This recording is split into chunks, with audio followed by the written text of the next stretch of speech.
मैं खुद ये 3 रुकनी कमेटी ने कल धरने में जाके मुज़ाकरात की दावत दी थी जमात इस्लामी के वफ़द को। आज जमात इस्लामी का वफ़द यहाँ पे वो तशरीफ़ लाए, उनसे बैठकर बात हुई। जो 35 कारकुनान की फ़हरिस्त उन्होंने दी है जो अभी तक गिरफ़्तार हैं जनूबी पंजाब के अजला में, हुकूमत ने फ़िलफ़ौर उनकी रिहाई का ऐलान किया है और उन्हें कहा है कि कोई सियासी वर्कर जो है वो इनका गिरफ़्तार नहीं होगा। उस हवाले से वो उनकी रिहाई के तमाम अहकाम जारी कर दिए गए हैं। बड़े अच्छे माहौल में, बड़े खुशगवार माहौल में बात हुई। देखिए, वज़ीर-ए-आज़म पाकिस्तान का विज़न ये है कि मुल्क को हमने डिफ़ॉल्ट से बचाया था और हमारा विज़न है पाकिस्तान को चलने दो। ये पाकिस्तान को चलने दो का जो विज़न है, इसके तहत हम चाहते हैं कि पहले ही 200 यूनिट वाले जो सार्फिन हैं, प्रोटेक्टेड नॉन प्रोटेक्टेड दोनों, 50 अरब रुपए की सब्सिडी एक गर्मी के 3 माह के लिए दी गई है ताकि उनकी बिजली के बिलों में कमी वाक़ई हो और उनके लिए गुजर बसर आसान हो। और देखिए, मुल्क को डिफ़ॉल्ट से बचाना बड़ी जान जोखों का काम था। 2018 में हम तो महंगाई 4% पे छोड़ के गए थे, मगर जिन हालात में ये मुल्क की भागदौड़ हमें मिली, ये आसान काम नहीं था। मुल्क को डिफ़ॉल्ट से बचाया है, IMF का मुआहदा तय पा गया है। उम्मीद करते हैं कि ये जो इक़दामात लिए जा रहे हैं, FBR की डिजिटाइजेशन है, प्राइवेटाइजेशन है, निजकारी है, जो स्टेट ओन्ड एंटरप्राइजेज है इनकी, हुकूमत के खराजात को कम करने की कोशिश की जा रही है, तनख्वाह मरात नहीं ले रही काबीना। उसके अलावा जो PWD को ख़त्म किया गया है, महकमों की short down sizing, right sizing की जा रही है, तमाम इकदाम लिए जा रहे हैं। तो हम समझते हैं कि खराजात में कमी से, निजकारी से और इसके साथ साथ जो मौशी इस्लाहात हैं, FBR की डिजिटाइजेशन से फिस्कल स्पेस भी पैदा होगी और ये आवाम तक रिलीफ मुंतकिल किया जाएगा। जो जमात इस्लामी के वफ़द ने बातें की, हम सहमत हैं इन बातों से। हम चाहते हैं कि अवाम के रिलीफ के लिए काम किया जाए और दिन रात काम हो रहा है और इन हालात को बेहतर करने में हुकूमत जो है वो हर मुमकिन जो है वो इक़दामात वो उठाएगी। और विजन हमारा यही है कि खुशहाल खुद मुख्तार पाकिस्तान हो, दोस्त ममालिक से जो इन्वेस्टमेंट्स आएंगी उनसे बेहतरी आएगी, एम्प्लॉयमेंट जनरेट होगी। चाइना हमारा भी वफ़द गया है, वज़ीर तवानाई, वज़ीर ख़जाना ने बड़ी तफसील से बात की। वज़ीर तवानाई वापस आएंगे, वो भी तफसील से बात करेंगे। तो वो बैरूनी सरमायाकारी के ज़रिए, एम्प्लॉयमेंट के ज़रिए, और देखिए हमने ये बाहर के ममालिक में कहा है कि हमारा कॉस्ट ऑफ प्रोडक्शन कम है, फैक्ट्रियाँ यहाँ लगाई जाएँ, यहाँ पे रोज़गार के लोगों को मौके फराहम किए जाएँ, इन्वेस्टमेंट बढ़ेगी और रुपया मुस्तहकम करना ये सबसे अहम कदम था। आपको याद है कि कभी 300, कभी 320 जो डॉलर के मुकाबले में रुपए की कदर थी वो फ्लक्चुएट करती रहती थी। डिफ़ॉल्ट से बचाने के बाद अल्लाह का शुक्र है कि रुपया मुस्तहकम हुआ है, उससे एक्सपोर्ट में मदद मिलेगी, उससे महंगाई कम होगी। उम्मीद करते हैं कि इंटरनेशनल मार्केट में अगर ऑयल की प्राइसेस कम रहीं तो तेल की मद में भी रिलीफ सामने आएगा। ये तमाम चीज़ें डिस्कस हुई हैं। एक टेक्निकल कमेटी जिसमें वज़ीर पानी और बिजली उनको शामिल किया गया है, इसके साथ साथ सेक्रेटरी जो तवानाई है उनको शामिल किया गया है। इसके अलावा एक FBR के नुमाइंदे को शामिल किया गया है, वजारत ख़जाना के नुमाइंदे को शामिल किया। कल हमारी कोशिश है कि जो अगला दौर हो इन मुज़ाकरात का, उनमें मामलात खुश असलूबी से तय पा जाएँ और ये धरना जो है यहाँ से ये इनको हम रुखसत करें बड़ी इज़्ज़त आबरू के साथ। और मामलात के हवाले से हम सारे पाकिस्तान की बेहतरी चाहते हैं और उसी एजेंडे पे कारबंद है। अमीर मकाम साहब, अच्छा साहब ये बताइएगा अमीर मकाम साहब बात करेंगे, फिर डॉक्टर साहब बात करेंगे, मुफ्ती से उसके बाद फिर सवाल है। बिस्मिल्लाहिर्रहमानिर्रहीम। राणा साहब ने तफसीली बातें की है, मैं दोहराना नहीं चाहता हूँ। और मैं सिर्फ इतना कहूँगा कि हमारी जो जमात इस्लामी की वफ़द से बात हुई और उनके जो डिमांड्स है और वो जो चाहते हैं वो हम सारे चाहते हैं। पाकिस्तान की 24 करोड़ आवाम भी वो चाहते हैं कि बिजली भी सस्ती हो, पेट्रोल भी सस्ता हो, तनख्वाहें भी ज़्यादा हो, टैक्सेशन भी नहीं हो और हर एक चीज़ इस तरह मिल जाए। मगर बात हमने उनसे वही कर दी कि आपको हमारे साथ बैठ कर देखना है। अगर किसी के जेब में 100 रुपये और आप डिमांड 200 रुपये की करते तो वो 100 रुपये किधर से आएंगे? तो आप आपस में वही हालात देखो। हमारी सबकी ख्वाहिश है कि इस तरह हो जाए, मगर उसके लिए क्या चाहिए और क्या नहीं चाहिए, तो ये बात पे हो गई कि हमारे टेक्निकल कमेटी भी उनके साथ बैठेंगे।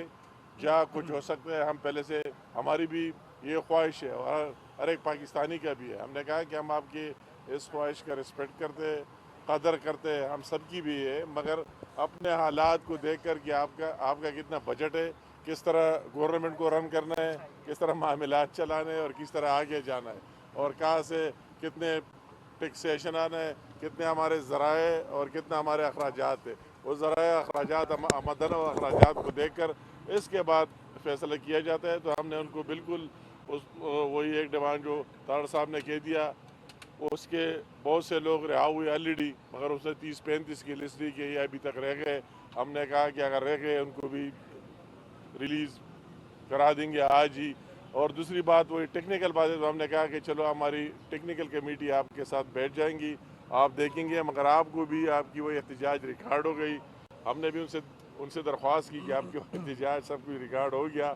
और ये बात हम सारे चाहते, मगर अपने वसाइल के अंदर रहते हुए, अपने चादर के अंदर रहते हुए, अपने ज़राए के अंदर रहते हुए कि आपको कितने मिल रहे उसी से आप खर्च करा देंगे और मुल्क को चलाएंगे। तो इंशाअल्लाह ताला हमारी टेक्निकल कमेटी उसके साथ बैठेंगे और फिर इसके बाद उम्मीद हम रखते हैं कि वही डिस्पर्स हो जाएंगे इंशाअल्लाह ताला। जी डॉक्टर साहब। बिस्मिल्लाहिर्रहमानिर्रहीम। देखिए, आज जिस माहौल में बात हुई है जमात इस्लामी से, वो सारी बात जो है वो मेरे दोनों भाई आपसे कर चुके हैं। पास जिन मुतालबात का उन्होंने ज़िक्र किया, आप यकीन जानें ये बात मैंने उनके सामने भी हमने रखी कि मोर और लेस वही बातें तमाम वज़रा भी कर रहे होते हैं, गवर्नमेंट के दीगर नुमाइंदीन भी कर रहे होते हैं, और हत्ता कि प्राइम मिनिस्टर साहब की भी ज़ाती और दिली ये ख्वाहिश है। और हमने उन्हें बताया कि 200 यूनिट तक के जो सार्फिन हैं उन्हें जो 50 अरब रुपए की मद में आप उसे सब्सिडी कहें, आप ये कहें कि उनका बोझ जो है वो कम करना, वो पैसे कहाँ से, वो पैसे PSDP का जो बजट था जिसमें MNAs के तरक्याती फ़ंड होते हैं उन पे भी कटौती, यानी उस हद तक भी जाके हमने कोशिश की है कि लोगों को ज़िंदगी में आसानी पैदा की जा सके। बहरहाल जितनी मज़ीद भी हमारे पास स्पेस होगी, हमारी टेक्निकल कमेटी उसको रिव्यू करेगी।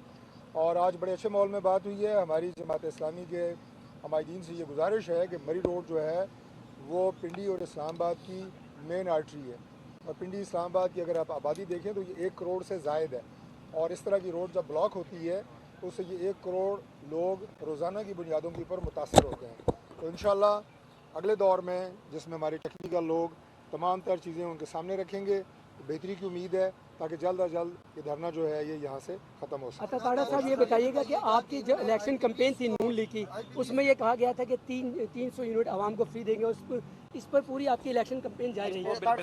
बिलावल साहब का ऐलान था इलेक्शन कैंपेन का। मैं देखिए बात ये है, वज़ीर आज़म साहब ने ऑलरेडी एक सोलर ट्यूबवेल्स का मंसूबा शुरू किया है। क्यों किया है? अभी हम बलूचिस्तान गए, 38,000 सोलर ट्यूबवेल जो हैं वो बाकायदा तौर पे लगना शुरू हो गए हैं, मंसूबा तैयार है। 70% हम अखराजात बर्दाश्त कर रहे हैं, 30% बलूचिस्तान की हुकूमत कर रही है। पूरे पाकिस्तान में सोलर ट्यूबवेल्स के लिए हुकूमत पंजाब, हुकूमत सिंध, हुकूमत खैबर पख्तूनख्वा के साथ मिल के एक बैंकिंग फाइनेंसिंग मॉडल ला रहे हैं ताकि ये 10 लाख ट्यूबवेल अगर लग गए, सालाना $2 अरब की इम्पोर्ट बिल जो तेल की मद में है उसकी बचत होगी।